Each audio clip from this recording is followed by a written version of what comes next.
Kristus mengatakan warga kerajaan bahwa keselamatan datang dari bangsa Yahudi.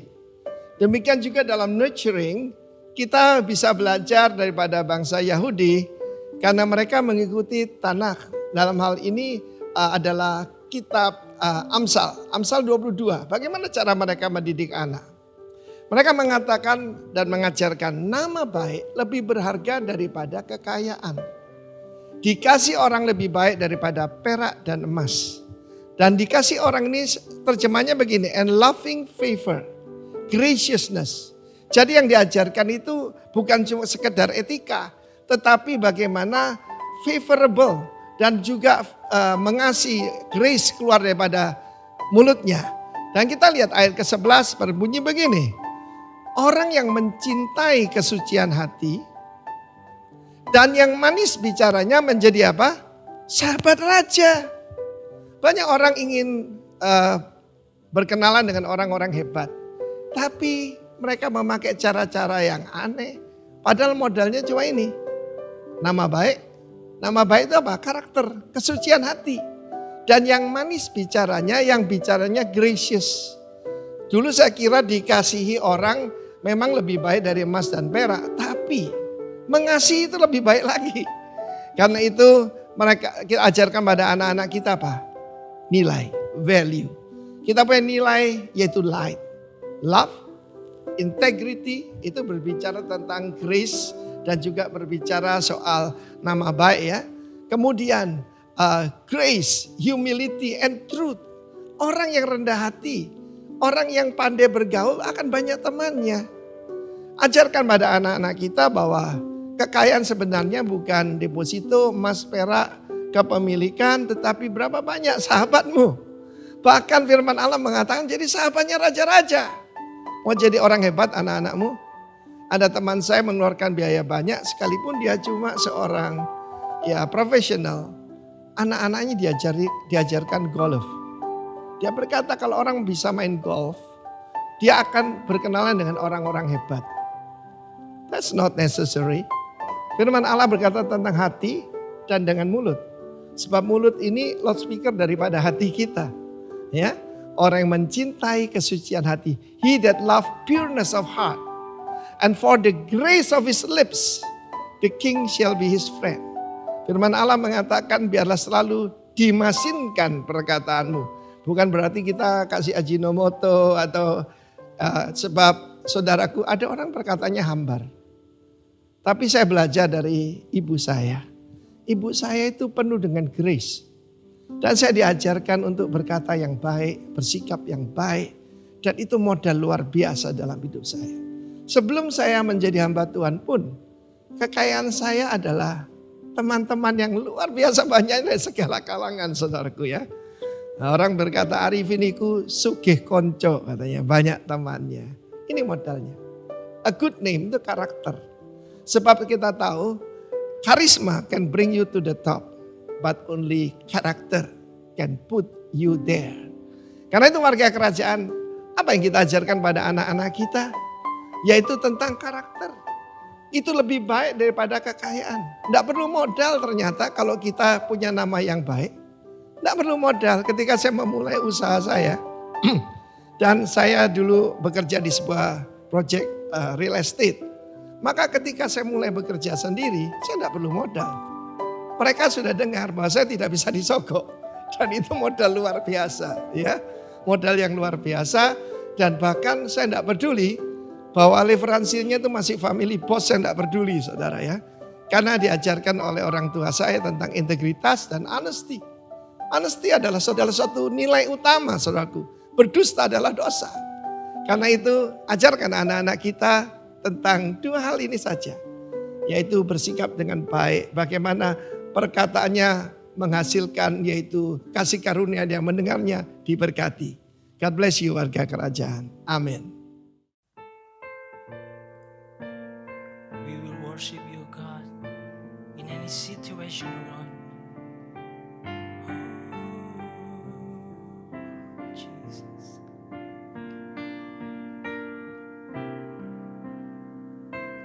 Bless the Lord, oh my soul, oh my soul. worship His holy name. Sing like never before. Oh my soul, I worship Your holy name.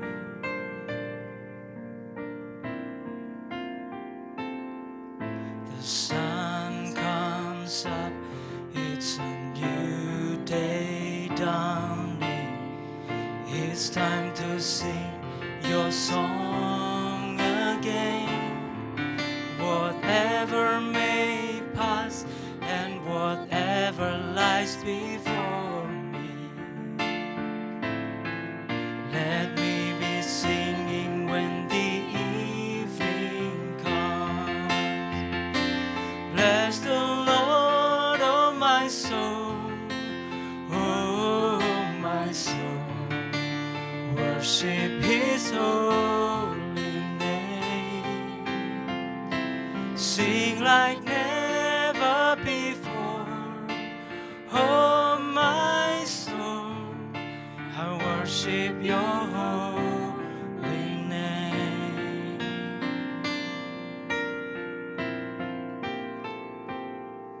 You're rich in love and You're slow to anger. Your name is great and Your heart is kind. For all Your goodness I will keep on singing. 10,000 reasons for my heart to find. Bless the Lord, oh my soul, oh my soul. Worship His holy name. Sing like never before. Oh my soul, I worship Your holy name.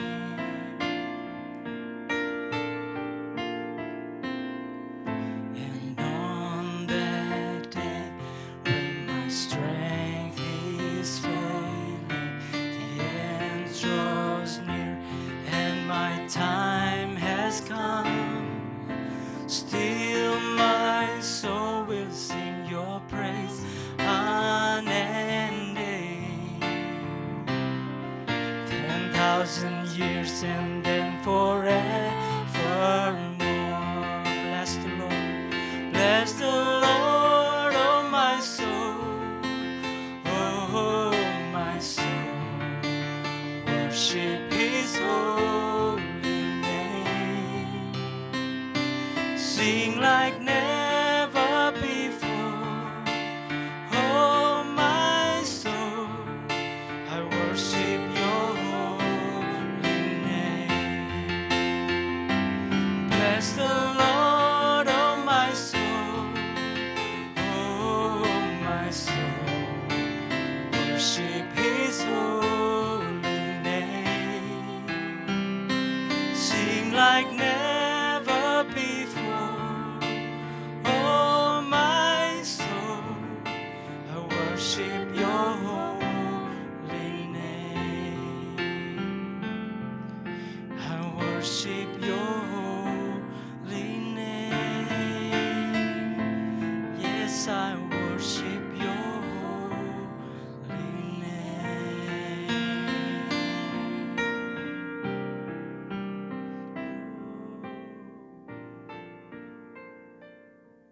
Shalom saudara-saudaraku yang terkasih yang ada di GBI Roh Kudus. Firman Tuhan berkata bahwa satu kali langit dan bumi akan lenyap. Tetapi ada satu yang akan tinggal tetap untuk selama-lamanya, yaitu firman Tuhan.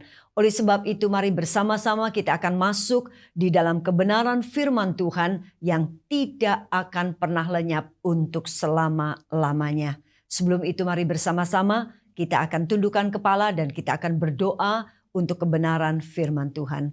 Bapa kami yang ada di dalam surga, kami datang kepadamu Tuhan, kami sungguh memohon Biar kiranya urapan Tuhan sungguh-sungguh nyata di tengah-tengah kami. Dan kami memohon Tuhan pada waktu kami masuk di dalam kebenaran firman-Mu, Tuhan sendiri yang akan berkata-kata, Tuhan sendiri yang akan menerangkan, Tuhan sendiri yang akan menjamah setiap hati dan pikiran kami dan menolong kami Tuhan agar supaya kami bukan saja menjadi pendengar-pendengar firman Tuhan dan selesai, tetapi mampukan kami sampai kami menjadi pelaku-pelaku dari setiap firman yang kami mendengar saat ini. Kami serahkan jam ini hanya di dalam tangan dan kuat kuasa-Mu Tuhan. Di dalam nama Yesus kami berdoa. Amin. Amin. Saya percaya bahwa setiap kita pasti pernah mengalami satu masa atau mengalami satu pengalaman di mana seakan-akan kita ini diperlakukan dengan tidak adil. Atau kita merasa bahwa hidup ini seperti tidak sedang berpihak kepada kita. Hidup ini seperti tidak adil kepada kita. Mungkin ada di dalam satu keluarga bahwa yang lain sepertinya semuanya diberikan oleh Tuhan wajah yang cakep, yang cantik, yang ganteng. Tapi di antara seluruh anggota keluarga, kenapa hanya kita kok yang paling jelek mungkin? Kenapa di antara yang lain semua pinter-pinter, tapi kenapa kok kita yang paling kelihatannya kita yang paling bodoh? Ada banyak hal. Kenapa dia bisa seperti itu? Kenapa saya harus seperti ini? Ada banyak hal yang mungkin kita pernah alami. Dan saya mau masuk kepada satu tokoh yang ada di dalam Alkitab yang kalau boleh dikatakan seakan-akan bahwa hidup ini betul-betul tidak adil kepada dia. Dia adalah Lea. Kita tahu bahwa satu kali Yakub datang di rumah Laban, yaitu rumah orang tuanya Lea, dan kemudian Yakub jatuh cinta dengan Rahel, dan waktu jatuh cinta dengan Rahel, rupanya Yakub bicara kepada Laban dan mengatakan seperti, Pak, saya mau melamar anak bapak yang namanya Rahel. Dan kemudian Laban mengatakan, oke, kalau begitu boleh, silahkan menikah. Dan waktu mereka menikah, singkat cerita, ya pagi ya, memang pada waktu itu mungkin memang belum ada listrik ya. Jadi mungkin lampu masih redup-redup. Tidak tahu malam itu Yakub bersama dengan siapa. Tapi yang pasti waktu pagi-pagi dia kaget sekali. Ternyata orang yang dinikahinya semalam bukanlah Rahel, tetapi adalah Lea. Karena itu Yakub marah dan Yakub protes kepada Laban dengan mengatakan, Pak, saya kan cintanya sama Rahel, tapi kenapa Bapak kok kasih saya Lea? Dan kemudian kita tahu kalau kita melihat di dalam kitab Kejadian, maka Laban kemudian mengatakan begini, loh, yang menjadi persoalan adalah tradisi dari budaya tempat ini. Nggak boleh ngelangkain. Kalau kamu mau adiknya, maka kamu harus nikahin kakaknya dulu. Nah, syarat yang begini nih nggak dikasih tahu kepada si Yakub, sehingga Yakub seakan-akan ada di dalam satu situasi yang kayaknya kejebak begitu. Dan waktu itu langsung Yakub bilang, Pak, kalau begitu nggak bisa. Saya tetap mau nikah sama Rahel. Karena saya sebetulnya nggak cinta sama Lea. Dan Laban mengatakan, oke, boleh saja, you silahkan untuk nikah dengan Rahel. Tetapi kamu harus genapi dulu pernikahan kamu ini selama 1 minggu. Setelah itu silahkan kamu menikah dengan Rahel. Dan kemudian singkat cerita, si Yakub ini menikah dengan Rahel. Ya, masalahnya Yakub juga mungkin ya memang laki-laki yang normal. Alkitab mengatakan bahwa Rahel itu sangat cantik, paras eloknya, tetapi Lea itu boleh dikatakan dia tidak cantik begitu ya, karena Alkitab mengatakan demikian. Nah, pada waktu setelah menikah, dan kita tahu bagaimana perasaannya Lea pada waktu itu. Baru nikah, baru umurnya bicara jam, ternyata suaminya yaitu Yakub sudah protes dan sudah punya pikiran untuk menikah dengan adiknya sendiri. Waktu itu mungkin Lea bisa saja marah. Lea mungkin waktu itu dia punya alasan yang sangat kuat dengan mengatakan, kenapa kok Tuhan ciptakan aku jelek? Kenapa adikku cantik? Lea bisa juga pada waktu itu dia marah kepada bapaknya dengan mengatakan, kenapa papa nggak mau ngomong dulu sama Yakub kalau tradisi kita seperti ini. Lea juga bisa marah kepada budaya setempat. Kenapa budaya setempat seperti ini? Kenapa aku harus tinggal di satu daerah yang budayanya seperti ini? Lea juga bisa marah sama Yakub dengan mengatakan, Yakub, bagaimana mungkin kamu semalam sudah tidur dengan aku dan sekarang kamu seperti mau mencampakkan aku? Dia juga bisa marah kepada Rahel dengan mengatakan, Rahel, bagaimana mungkin, kamu kan adik. Sekarang aku sudah nikah sama si Yakub. Kamu bilanglah sama Yakub mestinya, Kub, begini loh, masalahnya aku ya memang jatuh cinta sama kamu, tapi kan kamu sudah nikah sama kakakku. Sudahlah, lupain saja, lupain aku ya. Biarlah aku nanti cari orang lain. Sudah, kamu menikah baik-baik sama kakakku, karena nggak mungkin aku akan menyakiti hati kakakku sendiri. Tapi rupanya Rahel nggak begitu. Jadi seakan-akan kalau dilihat nih kayaknya hidup tidak sedang berpihak kepada Lea. Lea seakan-akan ada di dalam satu kehidupan yang hidup ini nggak adil buat dia. Kalau seandainya kita yang menjadi Lea, seandainya kita ada di posisi yang seakan-akan kita diperlakukan dengan tidak adil, apa yang akan kita lakukan? Kita mau protes? Kita mau marah? Kita mau tinggalkan kehidupan ini? Atau mau apa? Kalau sebagai Lea, saya di sini mungkin ada banyak wanita-wanita yang saat ini sedang mengikuti ibadah ini. Apa yang ibu-ibu melakukan? Apa yang saudara melakukan kalau saudara jadi Lea? Apakah saudara akan tinggalkan Yakub dengan mengatakan, oke, kalau you gak cinta sama aku gak apa-apa, dunia gak sedaun kelor kok, enak aja. Emang kamu pikir cuma kamu aja laki-laki di sini mau begitu? Mau ngelabrak Rahel atau mau apa? Mari kita lihat. Lea rupanya tetap hidup dengan Yakub. Kalau kita membaca di dalam Kejadian pasalnya yang ke-49. Kejadian pasal 49 ayatnya yang ke-29, demikian firman Tuhan. Kemudian berpesanlah Yakub kepada mereka, apabila aku nanti dikumpulkan kepada kaum leluhurku, kuburkanlah aku di sisi nenek moyangku dalam gua yang di ladang Efron orang Het itu. Loncat ke ayat 31, disitulah dikuburkan Abraham beserta Sarah istrinya, disitulah dikuburkan Ishak beserta Ribka istrinya, dan disitulah juga kukuburkan Lea, ladang dengan gua yang ada di sana telah dibeli dari orang Het, dan seterusnya. Kalau kita melihat pada akhirnya, kita tahu ceritanya setelah mereka menikah satu kali, kemudian Yakub mau kembali ke tanah asalnya. Dan dia membawa semuanya. Dia membawa Rahel, dia membawa juga Lea, dia membawa semua anak-anaknya pada waktu itu. Tapi mari kita melihat pada waktu mereka pergi, sampai saya mau bilang ya, bahwa sampai pada waktu itu sebetulnya Yakub pun belum atau tidak mencintai Lea.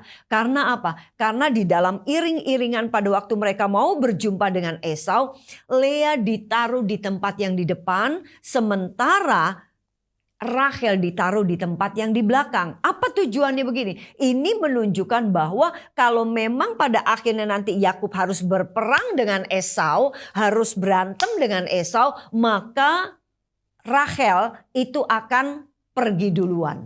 Kira-kira begitu. Akan bisa melarikan diri.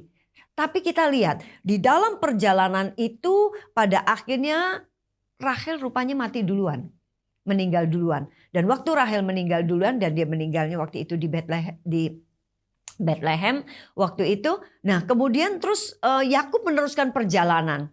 Dan sampailah dia di satu tempat, dan kemudian waktu dia mau meninggal, Yakub sendiri loh yang ngomong, nanti kalau papa mati tolong papa dikuburkan di tempat makam keluarga. Di mana di situ ada siapa? Ada kakeknya, ya, yaitu Abraham, ya, bersama dengan neneknya yaitu Sarah. Di situ ada papahnya, ya, Ishak. Di situ ada mamahnya Yakub yaitu Ribka, dan di situ dikatakan kukuburkan Lea. Lupanya Lea lebih dipanggil Tuhan duluan ketimbang Yakub dan dikuburkan di situ. Kenapa dia nggak mau mengatakan kepada anaknya, nanti kalau papa mati tolong papa kuburin ya di samping kuburannya mamah Rachel yang ada di Bethlehem?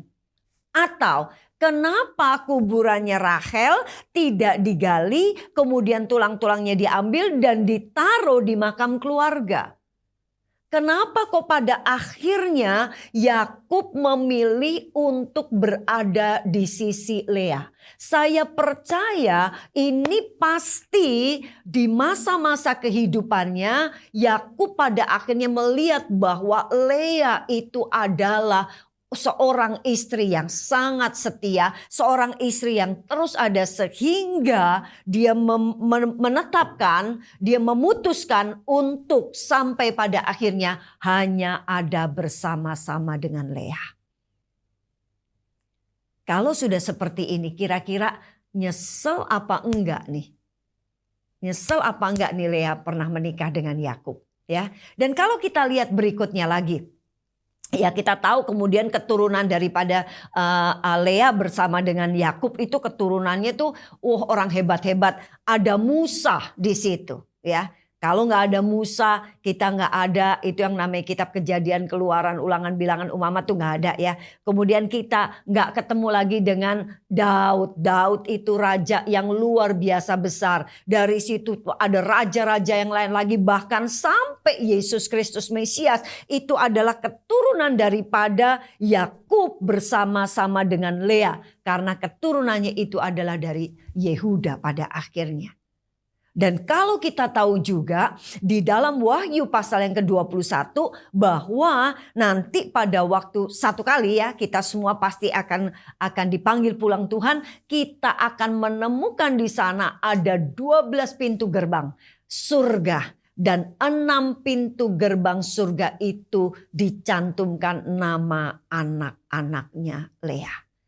Kalau demikian, kira-kira apakah kita sedang mengatakan bahwa kita ada di posisi yang seperti dunia ini sedang memojokkan, atau kita bisa mengatakan Tuhan gak adil buat kita? Saya mau mengatakan sekalipun hidup ini tampaknya tidak adil. Tampaknya tidak adil. Jangan putus asa. Jangan pernah putus asa, karena kita tahu bahwa rancangan Allah adalah rancangan damai sejahtera. Hari ini memang kita gak mengerti. Saat itu Lea gak mengerti. Kenapa kok saya harus diciptakan sebagai wanita yang begini? Kenapa saya harus masuk dalam satu kehidupan yang diperlakukan oleh adikku begini? Kenapa aku harus memiliki suami yang seperti ini? Kenapa kok aku gak pernah dicintai oleh suamiku? Bahkan sampai aku sudah punya anak banyak, kok masih suamiku gak? Jangan pernah putus asa, karena kita nggak tahu apa yang akan terjadi ke depan. Kita nggak tahu, tapi yang pasti apa yang terjadi di depan, kalau kita terus ada di dalam Tuhan, maka kita tahu rancangan damai sejahtera sedang ada bersama dengan kita. Oleh sebab itu, betapa pentingnya kita mengambil pilihan yang tepat, ya. Pilihan yang kita buat hari ini itu akan berdampak bukan saja di dalam kehidupan kita, bahkan sampai generasi-generasi jauh setelah kita. Bayangin dari mulai Yakub dengan Lea sampai terus ya. Kalau kita baca di dalam kitab Matius di situ, ya, terus sampai ini sampai akhirnya Mesias begitu, ya. Kita akan tahu bahwa itu berapa ribu tahun. Kalau kita lihat. Jadi seandainya waktu itu Lea mengatakan, no, aku gak mau dengan Yakub. Kalau Yakub sikapnya seperti itu, aku pergi saja. Aku gak mau. di madu. Aku nggak. Nah, kalau waktu itu Lea cabut daripada Yakub, kalau waktu itu Lea pergi daripada Yakub, nggak akan pernah ada cerita ini. Itu sebabnya betapa pentingnya pilihan yang kita buat itu betul-betul harus kita sesuai dengan firman Tuhan. Itu sebabnya mari kita miliki konsep yang benar tentang Allah. Ya, kalau kita melihat kalau kita melihat di dalam bagaimana nanti nama anak-anaknya daripada Lea dengan Yakub, mungkin ada sedikit orang yang memperhatikan itu, tetapi saya memperhatikan itu bahwa ini luar biasa. Ini konsep yang dimiliki oleh Lea, sekalipun sebetulnya Lea itu berasal dari orang yang tidak percaya Tuhan. Tetapi kita tahu pada akhirnya Lea punya konsep yang benar bahwa Allah yang dia sembah adalah Allah yang melihat, Allah yang dia sembah adalah Allah yang mendengar, Allah yang dia sembah adalah Allah yang menjawab. Dari mana kita tahu ini semua? Nanti kita akan belajar, tapi satu hal yang kita belajar. Kalau kita tahu di dalam Ibrani pasal yang ke-11 ayatnya yang ke-6 dikatakan begini. Tetapi tanpa iman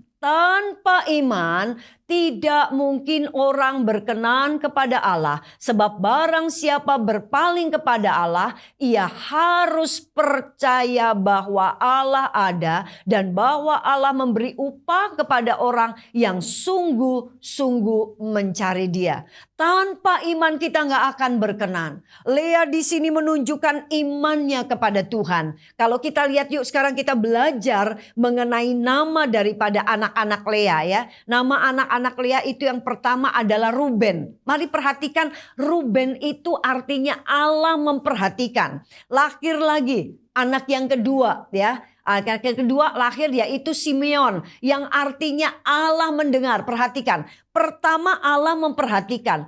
Memperhatikan tuh jarak 1 kilo, jarak 5 kilo itu bisa memperhatikan. Orang dari jauh bisa memperhatikan. Tetapi kalau mendengar itu sedang berbicara mengenai yang lebih dekat lagi.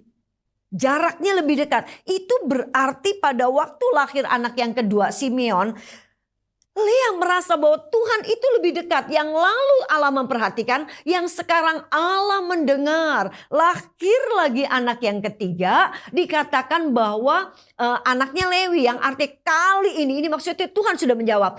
Kali ini suamiku pasti akan lebih erat kepadaku. Ini yang menjadi imannya Lea. Tetapi apakah sampai pada saat itu betul-betul Yakub dekat? Enggak juga. Lahir lagi kemudian anak yang keempat yang namanya Yehuda, yang artinya aku mau bersyukur kepada Tuhan. Apakah ada alasan Lea bersyukur kepada Tuhan? Sebetulnya nggak ada alasan secara kasat mata. Karena saat itu pun Yakub tetap tidak mencintai Lea dan tetap mencintai Rahel saja. Dan kemudian lahir lagi anak yang kelima yaitu Gad, yaitu dari selirnya, yang artinya mujur telah datang. Lahir lagi anak yang keenam, aku berbahagia, namanya Asher. Apakah ada alasan untuk Lea itu mengatakan mujur sudah datang? Apakah betul Yakub akhirnya sama dia? Enggak juga. Kita tahu sampai mereka meninggalkan tanah Mesopotamia, toh Lea belum dicintai oleh Yakub. Apakah ada alasan aku ini berbahagia? Enggak ada juga. Dan kemudian lahir lagi yang anak yang selanjutnya, anak yaitu Isakar, yang artinya Allah telah memberi upah. Upah apa? Nggak ada sebetulnya upah yang bisa dilihat oleh Rahel pada waktu itu. Nah, anak yang selanjutnya lagi yang terakhir yaitu Sebulon, yang artinya Allah telah memberikan hadiah yang indah kepadaku. Kalau dilihat-lihat, coba dari awal Allah memperhatikan, Allah mendengar, Allah menjawab dalam arti kali ini suamiku akan lebih erat kepadaku. Kemudian aku mau bersyukur kepada Tuhan. Kemudian mujur sudah datang. Aku berbahagia. Allah telah memberi upah. Allah telah memberikan hadiah yang indah. Ini menunjukkan bahwa apa? Semakin lama iman Lea itu bukan semakin turun. Semakin lama iman Lea semakin naik, semakin naik, semakin naik, semakin naik. Lihat, perhatikan, nama anak-anak Lea ini menunjukkan imannya Lea. Aku sudah terima, aku bahagia, aku bersyukur, aku dapat hadiah, aku telah dapat upah, walaupun sebetulnya tidak ada alasan bagi Lea untuk lakukan itu. Tetapi inilah yang muncul. Kita melihat di sini berapa banyak orang semakin hari pada waktu dia berdoa, awalnya mungkin semangat 45. Tetapi lama-kelamaan pada waktu mulai lihat, sebulan kok gak ada jawaban, setahun gak ada jawaban, 2 tahun gak ada jawaban. Akhirnya doanya udah gak semangat 45 lagi. Lama-lama akhirnya terserah mau dijawab terus boleh, gak dijawab juga boleh. Sudah gak berharap lagi. Tetapi lihat tidak, lihat terus dan terus. Yuk. Mari kita mau munculkan iman kita. Kita mau terus munculkan iman kita. Jangan biarkan masalah persoalan itu menggerus iman percaya kita. Lea menghadapi banyak persoalan karena kelakuan daripada adiknya dan kelakuan daripada suaminya. Tetapi itu semua tidak menggerus iman percayanya kepada Tuhan yang dia percayai pada waktu itu. Sesungguhnya pada waktu itu ya, kalau kita tahu Allah sedang bergerak kepada satu tujuan, kepada satu gambaran yang besar pada waktu itu. Kalau kita tahu, lihat ke belakang lagi. Siapa sih Lea? Bukan siapa-siapa. Sudah bukan siapa-siapa, kemudian menikah, lahir, dan waktu lahir dengan paras yang tidak cantik. Menikah dengan orang yang ternyata orang itu tidak mencintainya. Bahkan di depan mata kepala sendiri dia berkasih-kasihan dengan adiknya sendiri. Bayangkan hidup yang seperti ini, hidup yang seperti apa. Tetapi kalau kita terus saja ada di dalam jalan Allah, kalau kita terus saja ada di dalam skenarionya Allah, sesungguhnya Allah sedang bergerak kepada satu tujuan, kepada satu gambaran besar. Dan kalau kita melihat pada akhirnya Tuhan sedang mengangkat Lea begitu luar biasa. Tuhan sedang membawa Lea kepada satu penghormatan yang besar pada waktu itu. Karena Lea pada akhirnya dicintai oleh Yakub. Lea pada akhirnya memiliki keturunan-keturunan, yaitu orang-orang yang besar yang ada di dalam Alkitab. Bahkan Mesias ada di dalam garis keturunan Lea dengan Yakub. Dan kalau kita lihat juga sekali lagi bagaimana pada akhirnya nama-nama daripada pintu gerbang surga itu adalah nama dari anak-anaknya Lea bersama dengan Yakub.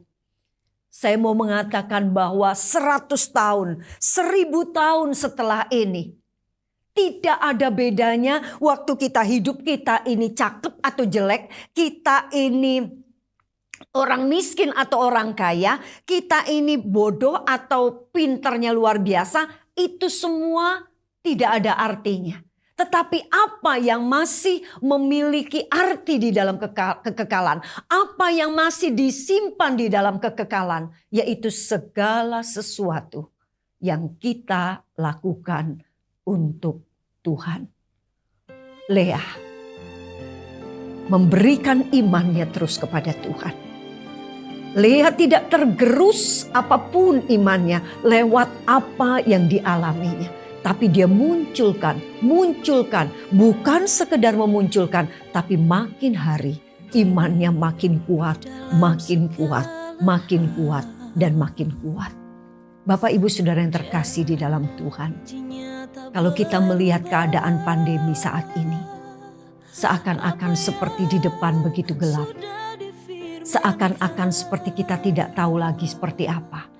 Bahkan berita-berita sudah lebih banyak lagi bahwa ke depan akan lebih banyak lagi sakit penyakit yang ada.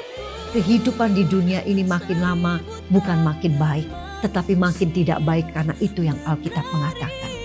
Tetapi mari jangan sampai iman percaya kita tergerus. Mari kita mau terus munculkan iman percaya kita.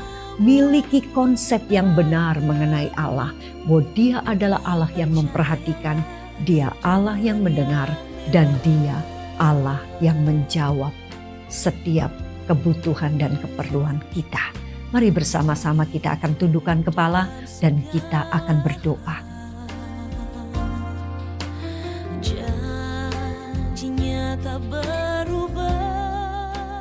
Bapa kami yang ada di dalam surga, kami berterima kasih untuk firman-Mu saat ini. Kami tahu Tuhan bahwa di depan kami ada begitu banyak tantangan yang harus kami hadapi. Kami tahu Tuhan seringkali juga kami harus melewati lembah kekelaman. Tetapi Tuhan, firman-Mu saat ini sedang mengajar kami agar supaya iman kami tidak tergerus oleh semuanya itu. Tuhan, kami berterima kasih. Tuhan, kami mau mohon kepada Engkau, biar kiranya Tuhan akan terus menjagai iman kami. Dan kami juga mau terus memelihara iman kami Tuhan, agar supaya iman kami makin hari bukan tergerus, iman kami bukan saja tergoncang, tetapi iman kami makin hari makin naik kepada Engkau. Kami semakin yakin Tuhan, sebagaimana firman-Mu mengatakan, jika kami beriman kepada Engkau, maka kami harus yakin bahwa Engkau Allah yang ada bersama-sama dengan kami. Engkau Allah yang Immanuel yang ada bersama-sama dengan kami. Dan kami percaya, iman percaya kami kepada Engkau tidak akan pernah menjadi sia-sia. Karena Engkau mengatakan bahwa Engkau memberi upah kepada mereka yang sungguh-sungguh mencari Engkau. Tuhan, dalam masa-masa seperti ini Tuhan, kami mau sungguh-sungguh mencari Engkau. Di akhir zaman seperti ini Tuhan, tidak ada yang dapat kami pegang selain Engkau Tuhan. Kami tahu Tuhan, kami hanya pegang Engkau. Karena satu kali langit dan bumi akan lenyap, tetapi Engkau akan tinggal tetap untuk selama-lamanya. Karena Engkau adalah Allah yang Alfa dan Omega. Itu sebabnya Tuhan, kami mau berpegang kepada Engkau. Kami mau terus beriman kepada Engkau. Kami tidak mau goyah Tuhan. Kami serahkan hidup kami sepenuhnya ke dalam tangan-Mu. Di dalam nama Tuhan Yesus Kristus kami berdoa dan kami mengucap syukur. Amin. Amin. Ku mau berjalan dengan kuasa di dalam iman. Ku kan berkata, Kau di pihakku, siapakah lawanku? Berikat pinggang kan kebenaran, berbaju zirah kan keadilan. Kau besertaku, siapakah lawanku? Puji nama Tuhan, saudara sudah diberkati Tuhan dengan firman Tuhan yang luar biasa. Saatnya saudara menerima berkat daripada Bapa di surga. Angkat tanganmu di hadapan Tuhan. Terimalah berkat daripada Bapa, kasih dan damai sejahtera daripada Tuhan Yesus, kekuatan dan penghiburan dari Roh Kudus, mulai hari ini sampai selama-lamanya, di dalam nama Tuhan Yesus. Amin.